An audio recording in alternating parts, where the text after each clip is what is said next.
Hello, my name is Diana, and my presentation is on the anticipatory shame and crisis of identity in Japan within the reading No Longer Human. My argument is how alienation is portrayed as a psychological process driven by anticipatory shame. For further explanation, the novel was written in the aftermath of World War II, reflecting a broader crisis in Japan between 1940 and 1950, when nationalism and social upheaval destabilized traditional identities. The novel suggests that the most powerful systems of alienation are internalized and perpetuated by the self. My primary source is No Longer Human by Osamu Dazai. The novel was published following his death in 1948. It follows the reflection of Ova Yozo. It's written in past tense and first person. So Yozo is a man who feels disconnected from others. The novel is a deep reflection of his life, and by extension, the author as well. So much that many consider No Longer Human to be a barely fictionalized autobiography. So a bit of a historical context. My decade is 1940 to 1950. It follows the war and flies into the immediate post-war time. From nationalism to destabilization, it's a period of rapid cultural reconstruction and profound sense of dislocation and identity crisis. Everyone was confronted with uncertainty for the future. During the time the novel was written, many were struggling with identity following the war, trying to adapt and fall into ordinary life again, and many more had difficulty struggling to fight this dislocation. Daza may have been the latter. In any attempt, he had to even seek reconciliation with himself shattered. And my first secondary source is this article by George T. Sipos. Of course, the main idea is about Daza's use a little more by Am's work. But what I did like about this article was that for half of it, he offers a biographical insight on Daza's life. He then connects it to Yozo and offers commentary. This is an example he states is how Dazai was married and had three children, and then in 1946, he leaves them to be with his mistress. And actually, during this time was when he wrote the novel. So similarly, Yozo was in a relationship with a woman named Shizuko who had a young daughter. He leaves them behind as well. He talks about how he was only going to make them miserable, how he was a fool to come between them. The correlation between the two men just shows how they choose to remove themselves. When we consider this period for Dazai having a family, he was most likely expected to provide for it. That with such pressure, he chose to extract himself from it. If he's not, essentially saying if he's not around his family, they won't expect anything from him.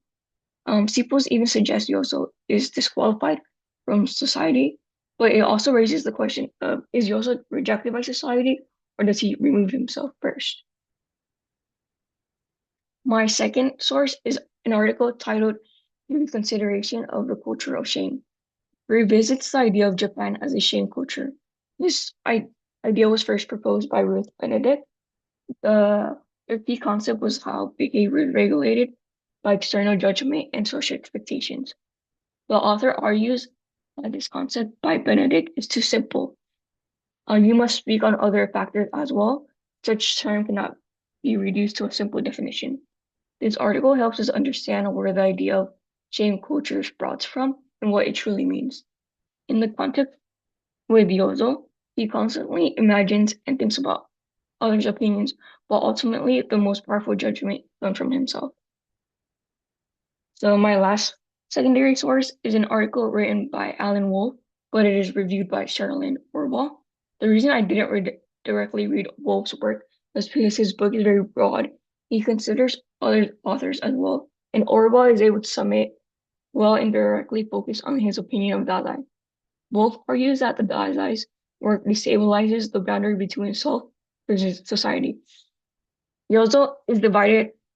A part of him is very divided. A part of him understands that society is judgment, by others, a term created by humans. And it makes a question, when you think about it in this way, it makes this question, what does it even truly mean? The other part of him continues to submit to this imagined authority. This creates the paradox of Yozo's alienation. And then another broad thing to consider is questions of the narrator. What made it so difficult was being able to fit in no longer human into a decade period of time. It is clear that Dazai's emotions have long been known since before, but also while reading, I was like wondering if Yoso was a reliable narrator. Since the novel is a reflection, it is him as an adult, and when he recalls childhood memories, he frames his thoughts in the same way he does to adult him. Because you can say, basically, you can say child him and adult him share the same anxieties and thoughts and emotions. This can mean his current despair may have reshaped how he remembers the past. His uncertainty reflects Dazai's own struggle to understand how his identity formed. And then for my conclusion, what I learned is that alienation is not purely social, and that while Japan attempts to reconstruct, many, like Yozo, remain psychologically trapped, convinced they have lost their place in humanity. What I would like others to take away is that the most destructive criticism comes from within. Even when Yozo begins rebuilding, many cannot even begin to imagine rebuilding themselves. And then to really finish it off, I this is the things I still need to do more research on. I feel that my work is a very underdeveloped right now. I want to focus a lot more, include more research on post-war life.